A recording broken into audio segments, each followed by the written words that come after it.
السلام عليكم ورحمة الله وبركاته. Soomaaliyeed meel walba adiga daawanaysan aad baan idin salaamayaa. Waxaan qaadanaynaa cashirkii xisaabta ku soo dhawaada square of fractions. Xisaabta fraction kan qaadanaynaa ku soo dhawaada ee jajabkeed. Intaan cashirka bilaabno ka hor waxaan inaga codsanayaa shakhsi walba ama qof walba oo xiiseynaya ama daneynaya waxbarashada xisaabta iyo maadooyinka kale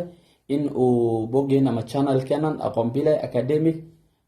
YouTube channel-ka inaad subscribe saartaan insha Allah kusoo yaaca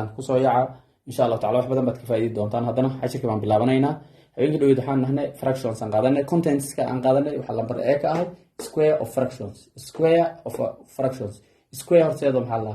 square waa wax laba jibaaran weey waxa laba jibaaran waxa la square lahaa tusaale 4 square geeda wuxuu noqon 4 times 4 daas amal ku dhufato kala amal ay noqonaysaa okay of fractions marka waxa lagu leeyahay this is multiplying waa isku dhufashada a fraction jajabka isku dhufatay by itself asii laftiisa isku dhufanaysaa jajabka laftiisa isku dhufatay weey square of fraction waxa asii laftiisa ma isku dhufanaysaa this is waxa multiplying isku dhufashada a fraction jajabki by itself asii laftiisa isku dhufanaysaa example tusaale what is the square muxuu yahay square of kan 4 all over 7 4 all over 7 square keeda muxuu noqonayaa waaga wuxuu noqonayaa multiply ku dhufo denominator waxa ku dhufanaysaa by denominator kon 4 times 4 asal loo jibaaraysaa 4 times sana 4 all over 7 times 4 all over 7 laba jeer isku dhufanaysaa marka waxa lagu dhahay multiply ku dhufo denominator by denominator ku dhufo numerator by numerator labada square isku dhufanaysaa 4 times 4 saad aragteen okay which is 116 yarta anda denominator waxa ku dhufanaysaa by denominator idina labada hoosna isku dhufanaysaa denominator waa kuwan numerator waa kale marka isku dhufato marka waxay noqonaysaa 16 all over 49 marka isku dhufasaasay noqonaysaa mar waa inaan badiyo inaan maskaxda inaga waa loo badiyo mar rabo haddaa xisaabta marka isku sii qaybiso waxay noqonaysaa waxa la yiraahdo mixed fraction ana jajabka isku qasan ay noqonaysaa oo matqana ay noqonaysaa marka saan u deynaysaa you are not been asked laguma weydin inaad sii qaybiso okay work out tan ka shaqeeya marka work out kan ka shaqeeya what is the square of canal royan ka shaqeysaan maragta square aan rabaa ka shaqeysaan marka 1 way kana 1 all over 2 way marka this is mixed fraction way now waxaan lagu dhahay convert u bedel into improper fraction ka dhigaysaa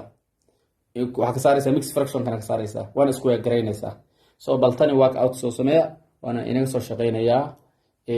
bari baan soo dhigaya insha Allah taala ka shaqeynaya doolera hadda waqtigan wax duwaya waqti dambe igu ah insha Allah marka waqti 10 badan ma bixin karo waanaan daalanahay sadarteed yana la qaban insha Allah bari baa laga 10 badan ay siinaa insha Allah taala mar labada hal mar inagu celinaya square of fractions waxaan leeyahay this is multiplying isku dhufashada way a fraction by itself id lafteeda isku dhufto square of fraction daarto waxa fraction dhexdiisa ma la isku dhufanaya example tusaale what is the square of kan lagu tusiyo zaman 4 over 7 times 4 over 7 ma dhihi oo kale asaga laftii ma isku dhufani 2 times multiply ku dhufo numerator by numerator kan kor ma ku dhufanaysa labada isku dhufanaysa and denominator by waa kana sana by denominator 7 times 7 kan hooseeyaha isna la isku dhufanaya waxa isku dhuftay 4 times 4 markii la isku dhufto maxay noqotay afar lagu dhuftay waa 16 square root of taas waxay noqotay 16 okay 7 square root keeda marada 7 times 7 muxuu noqonayaa 49 idina saasa u daynaysaa tan kale waxaan ku dhahay work out ka shaqee what is the square of maxay ka tahay square muxuu yahay kana square kan muxuu yahay marka soomaali waana this is mixed fraction way hadda isku tahay migal rabnaa ka soo shaqeysaan convert u bedel ansadaada jawaabtaada into improper fraction ka dhigaysaan improper fraction mixed ka saaraysan tan isku qasana ka saaraysan improper ka dhigaysaan si tan oo kala rabo in noqoto noocan kala rabo in la dhigo inay mix noqoto mar rabo aad u masantii ma sha Allah